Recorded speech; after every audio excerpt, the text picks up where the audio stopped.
Good afternoon. This is Ashwini and I am VC Pramod with the Midday News.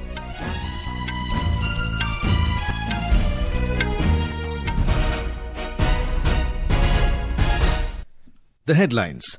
Prime Minister Narendra Modi says NDA government making significant investments in connectivity, science, innovation and healthcare. Launches several developmental projects and flags off new train services in Kerala. India to launch its own mobile brands in the next 18 months, says Electronics and Information Technology Minister Ashwini Vaishnaw. India-EU agree to advance cooperation in environment-friendly transportation and green aviation at Davos. Russia, Ukraine and the US to hold trilateral talks in Abu Dhabi to end war in Ukraine. Western disturbance ends prolonged dry spell across North India, brings rain and snowfall in parts of Jammu and Kashmir, Himachal Pradesh and Uttarakhand. And Indian shuttlers PV Sindhu and Lakshya to compete in quarterfinals of Indonesian Masters in Jakarta. Prime Minister Narendra Modi today launched various developmental projects and flagged off new train services in Thiruvananthapuram, Kerala. Mr. Modi launched the PM Swanidhi credit card and disbursed PM Swanidhi loans to 1 lakh beneficiaries. Mr. Modi also flagged off 4 new train services, including 3 new Amrit Bharat Express trains and 1 passenger train. In addition, he laid the foundation stone for a CSIR NIIST Innovation, Technology and Entrepreneurship Hub. Besides these, he laid the foundation stone for a state-of-the-art radio surgery centre at the Sri Chitra Tirunal Institute for Medical Sciences and Technology in the city and inaugurated the new Pujapura Head Post Office. Addressing the gathering in Thiruvananthapuram, the NDA government is also investing heavily in connectivity, science and innovation and healthcare.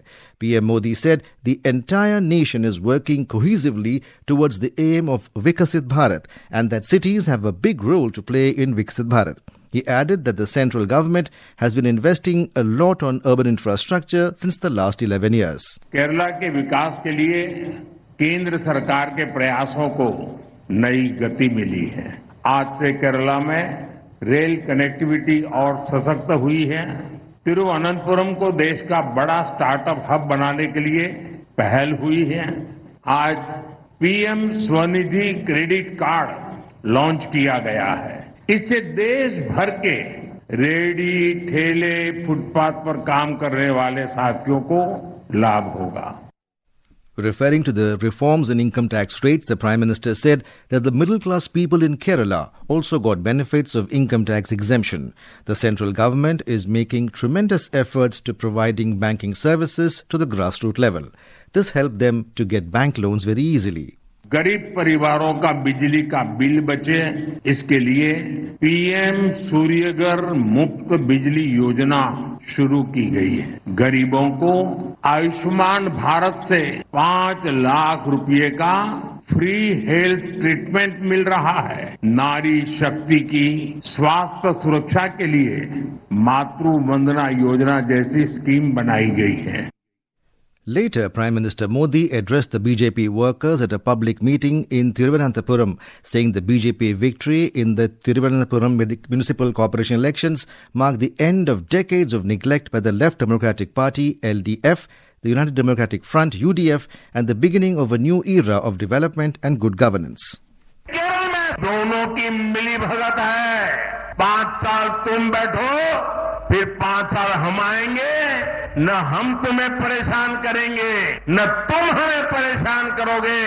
अगर केरला को बचाना है तो LDF UDF की इस जोड़ी को तोड़ना ही होगा और परिवर्तन लाना ही होगा. In the evening, Prime Minister Narendra Modi will participate in the first political meeting at Madurantakam near Chennai along with NDA partners in the state.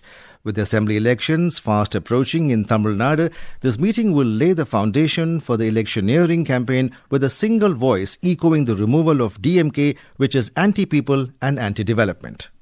Union Electronics and Information Technology Minister Ashwini Vaishnaw said that India is expected to launch its own mobile brands in the next 18 months. Mr. Vaishnaw informed this while speaking on the sidelines of the World Economic Forum in Davos. Mr. Vaishnaw noted that India has a very substantial electronics ecosystem and the time has come for the country to get its own brands in mobile phones. He informed that during the World Economic Forum, India held significant meetings with the entire ecosystem, which produces the thousands of things that are required to go into a mobile phone. We have a very substantial electronics ecosystem in our country. This is the time when we will be going for getting our own Indian brands in mobile phones.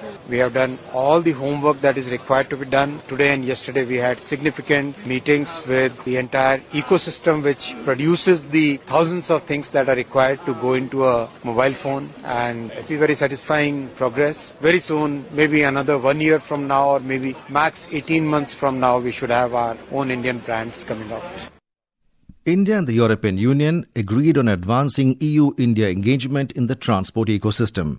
Meeting the European Union Transport Commissioner Apostolos Zizit-Kostas on the sidelines of the World Economic Forum in Davos yesterday, Civil Aviation Minister K. Ramohan Naidu said that the meeting focused on innovations such as sustainable aviation fuel, prioritizing environmentally friendly transportation and green aviation. During the meeting, they also held discussions on sustainability, innovation and environmentally friendly transportation systems. Both sides agreed to strengthen cooperation between the European Union Aviation Safety Agency, EASA, and the Directorate General of Civil Aviation, DGCA, in areas such as coordination, joint certification, cybersecurity and drone regulations. New and Renewable Energy Minister Prahlad Joshi has said that India's energy transition is driving industrialization, job creation and global competitiveness, offering a model for emerging economies.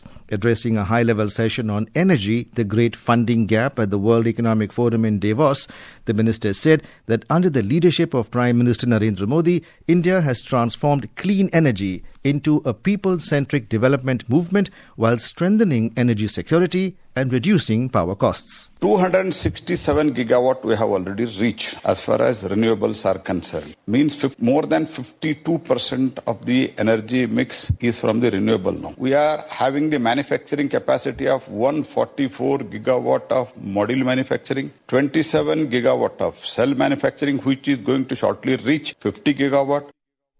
This is Ashwini giving you the news. For quick news updates round the clock, follow us on our X handle at @AIR News Alerts. And for details of these stories and more, log on to our website www.newsonair.gov.in and download the News on AIR app.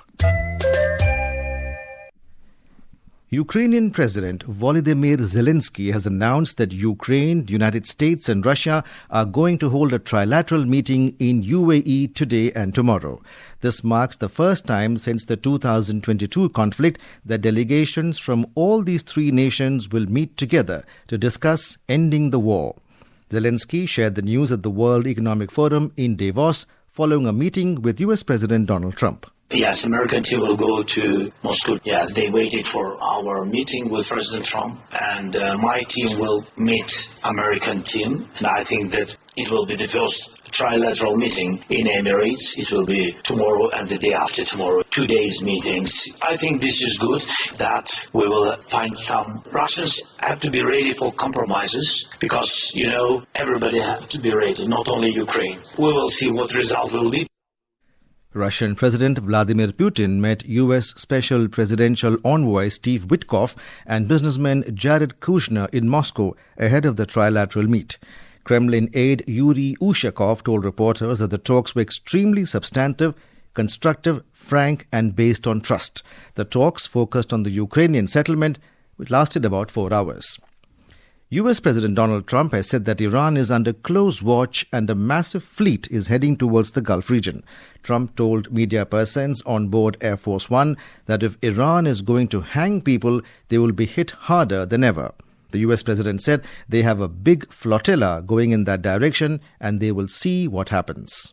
We have a big force going toward Iran. I'd rather not see anything happen, but we're watching them very closely. I saw 837 hangings on Thursday, and they would have been dead. Every one of them would have been hung. This is like from 1,000 years ago. This is an ancient culture. 837, mostly young men, were going to be hung on Thursday. And I said, if you hang those people, you're going to be hit harder than you've ever been hit. It'll make what we did to your Iran nuclear look like peanuts. And an hour before this horrible thing was going to take place, the United States has officially left the World Health Organization, WHO, citing the organization's inefficient bureaucracy, mishandling of the COVID-19 pandemic, and failures inflicted upon the American people.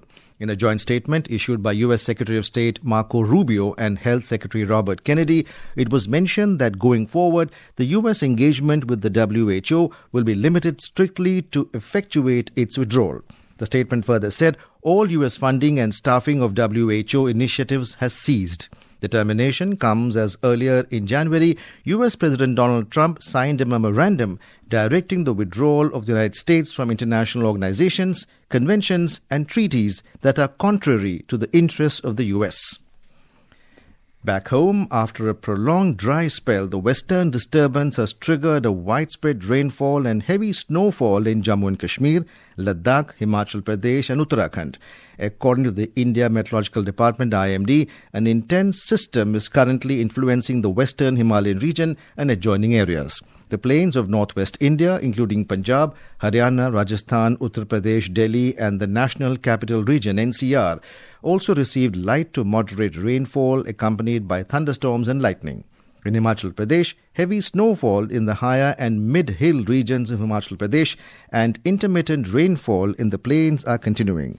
Most roads are closed for traffic, while power supply and telecommunication services have also been affected. We have a report. After a long wait, the first major snowfall and rain of the season in Himachal Pradesh have brought cheer to local residents, farmers, orchardists and people associated with the tourism industry. However, in many parts of the state, people are facing difficulties due to disrupted road connectivity as well as interrupted power supply and telecommunication services. According to the State Emergency Operations Center, 3 national highways and 453 connectivity roads are closed to traffic. Meanwhile, the Meteorological Center in Shimla has issued an orange alert for the next 6 hours, a warning of several spells of moderate to heavy snowfall and possibility of snowstorms. The administration has advised local residents and tourists to avoid unnecessary travel. Ritesh Kapoor, Akashwani News, Shimla.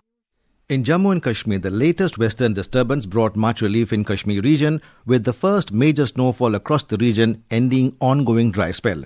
Officials said the traffic movement on the Jammu-Srinagar National Highway NH44 was completely suspended in both directions. Several other key routes across Jammu and Kashmir were also closed due to fresh snow accumulation.